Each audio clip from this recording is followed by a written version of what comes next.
Hello students, N के Mittal law class में आपका स्वागत है। आज हम यहाँ बात करेंगे सेक्शन 11 से, जो रिगार्ड करता है other condition for a valid adoption के बारे में, जो कि Hindu adoption and maintenance act का सेक्शन 11 है। जैसा कि आप सभी जानते हैं कि इससे पहले हमने सेक्शन 6 के जो भी वैलिड एडॉप्शन के रिक्वेस्ट थे, हम वो सभी लगभग कंप्लीट कर चुके हैं अपनी प्रीवियस क्लास में, जो कि रिलेट करते थे सेक्शन 7 एंड 8, सेक्शन 9, सेक्शन 10 और आज का टॉपिक हो गया हमारा सेक्शन 11, जिसमें आज हम ये जानेंगे कि वैलिड एडॉप्शन की अदर कंडीशंस क्या हैं। मैं बता दूं, आज का टॉपिक बहुत मोस्ट इम्पॉर्टेंट टॉपिक है, क्योंकि ज़्यादातर हमारे क्वेश्चंस यहाँ से ही पूछे जाते हैं। जिसमें फर्स्ट कंडीशन आती है, पहले आप इसकी लैंग्वेज को रीड करिए।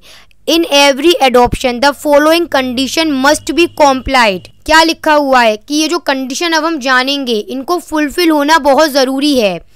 पहली कंडीशन, यदि किसी बेटे का एडॉप्शन किया जा रहा है तो बेटे को एडॉप्ट करते समय ध्यान रखना पड़ेगा कि जो भी माता पिता उस बेटे का एडॉप्शन कर रहे हैं, उनके खुद का अपना कोई बेटा, बेटे का बेटा या बेटे के बेटा का बेटा एडॉप्शन के टाइम पर जीवित नहीं होना चाहिए, चाहे उस बेटे से उनका ब्लड रिलेशन हो या फिर एडॉप्शन हो।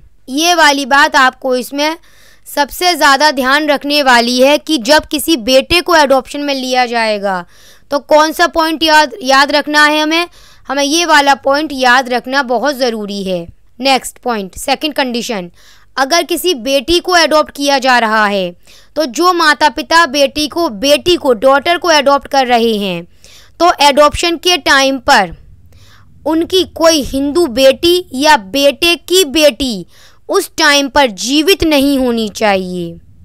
उस टाइम पर living at the time must not have, उन्हें कोई ऐसी लिविंग मतलब जीवित नहीं होनी चाहिए। अब चाहे उस बेटी से उनका रिश्ता ब्लड रिलेशन का हो या फिर एडॉप्शन का हो।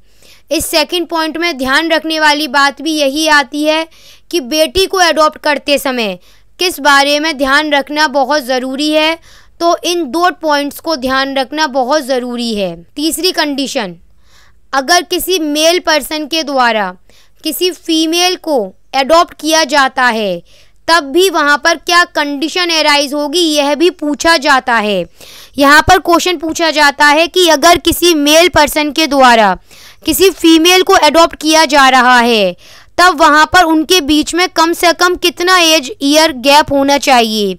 तो कम से कम वो एडॉप्टेड फादर, वो मेल पर्सन उस बेटी से कम 21 ईयर्स, कम से कम 21 साल ओल्डर होना बहुत ज़रूरी है। 21 ईयर्स, ये बात हमें ध्यान रखनी बहुत ज़रूरी है कि अगर कोई मेल पर्सन किसी फीमेल को एडॉप्ट कर रहा है, तब वहाँ पर क्या नियम अप्लाई होंगे। फोर्थ कंडीशन कहती है, अगर कोई फीमेल किसी मेल पर्सन को एडॉप्ट करेगी, तब वहाँ पर क्या नियम बनेंगे। वहाँ नियम यह बनेंगे कि वहाँ पर उस महिला को उस बेटे से, उस मेल पर्सन से कम 21 ईयर्स, कम से कम 21 साल ओल्डर होना बहुत ज़रूरी है। वहाँ पर ये नियम लागू होंगे। आपसे क्वेश्चन भी यह आएगा कि एडॉप्शन के टाइम पर अगर फीमेल के द्वारा किसी मेल पर्सन को एडॉप्ट किया जा रहा है, तो उनमें कम से कम कितने ईयर्स का गैप होना ज़रूरी है। फिफ्थ कंडीशन, अगर एक बार किसी बच्चे का एडॉप्शन हो चुका है, तो एक ही बच्चा बार बार एडॉप्शन में नहीं दिया जा सकता है। सिक्स्थ कंडीशन भी इम्पॉर्टेंट है। एडॉप्शन के टाइम पर एक्चुअली में, याद रखिएगा एक वर्ड हो रहा है एक्चुअली में, वास्तविकता में गिव और टेक होना बहुत ज़रूरी है। यह एडॉप्शन गिव और टेक का उनके पेरेंट्स के द्वारा या उनके गार्जियन के द्वारा या अथॉरिटी के द्वारा भी किया जा सकता है। याद रखिएगा, इसमें पहले समय पर होता था दत्त होम, अब दत्त होम की परफॉर्मेंस होना आवश्यक नहीं है। शैल नॉट बी एसेंशियल, ये आवश्यक नहीं है। अब केवल इतना ही आवश्यक है कि एक्चुअली में गिव और टेक होना बहुत ज़रूरी है। तो आज आपने यहाँ पर यह जान लिया स्टूडेंट्स कि सेक्शन 11 के तहत वो अदर कंडीशन क्या बताई गई थी किसी बच्चे को एडॉप्शन में लेते समय।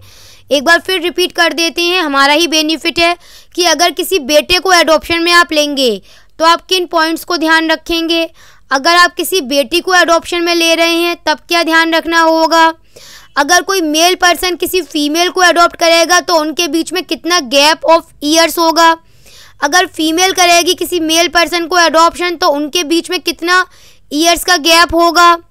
किसी भी सेम चाइल्ड को दोबारा से एडॉप्शन में बार बार एक ही बच्चे को नहीं दिया जा सकता है, और एडॉप्शन में एक्चुअली में गिव और टेक होना बहुत ज़रूरी है। तो इस तरह से यहाँ पर आज आपका सेक्शन 11 कंप्लीट हो जाता है।